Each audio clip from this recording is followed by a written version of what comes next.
শামাই মাহমুদ, এই দুজনের মুখের হাসিতে আমরা আইনজীবী হিসেবে অনেক বেশি খুশি এবং আনন্দিত। দুজন দুজনকে অনেক বেশি ভালোবাসে, এটা তাদের চেহারায় ফুটে উঠেছে। আমরা অনেক বেশি আনন্দিত। আমরা যে ভালোবাসি দুজনের মধ্যে চেহারা দেখলে বোঝা যাচ্ছে। একটু ক্লোজ হওয়া যায়। জি, আসলে আমি একটু বলি যে আসলে স্বামী স্ত্রীর ব্যাপারটা হচ্ছে যে ছোটবেলায় আমার মা বলতো, গ্রামের ভাষায় বলতো যে স্বামী আর স্ত্রী বানাইছে কোন মিস্ত্রি। তো ওইটা একজন মিস্ত্রি বানাইছে আল্লাহ। সো এই সম্পর্কটা ভাঙা ইজ নট সো ইজি।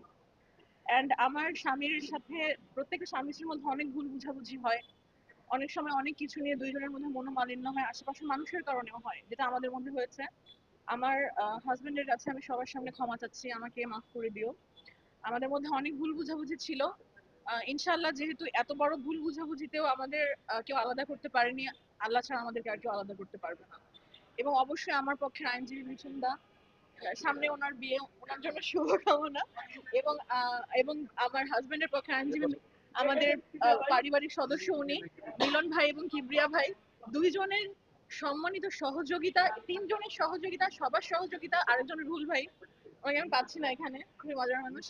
তো সবার সহযোগিতার কারণে আজকে আমরা এক হয়েছি। দিস নট অ্যাবাউট যে শুধু আমরা চেয়েছি, আমাদের আইনজীবীরাও চেয়েছে যেন আমরা এক হই।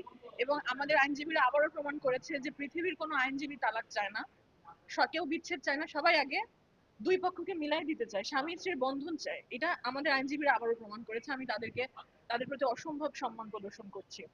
অ্যান্ড আমি আবারও বলছি যে আমি আমার হাজবেন্ডের আসলে সাথে আমার যে ভুল বুঝাবুঝিটা ছিল সেটা আমাদের নিজেদের কারণে ছাড়া আশেপাশের মানুষ অনেক বেশি বায়াস্ট করেছিল আমাদেরকে, আমাদের পরিবারের আশেপাশের মানুষ, আমাদের বন্ধু বান্ধব। তো আমি আসলে ওই ব্যাপারে যেতে চাচ্ছি না, আমি আমার স্বামীর কাছে ক্ষমা চাচ্ছি। অ্যান্ড স্বামী সবার উপরে। আমার বাবা মারা গেছে, আমার বাবার পরে আমার কাগজে কলমে বলেন আর সব দিক দিয়ে অভিভাবক আমার হাজবেন্ড, আমার সমস্ত অভিভাবক এবং সব দায়িত্ব সবকিছু আমার হাজবেন্ডের। তো আমি তার কাছে ক্ষমা চাচ্ছি, আমাকে ক্ষমা করে দিও। আর ইনশাল্লাহ এরকম কোনো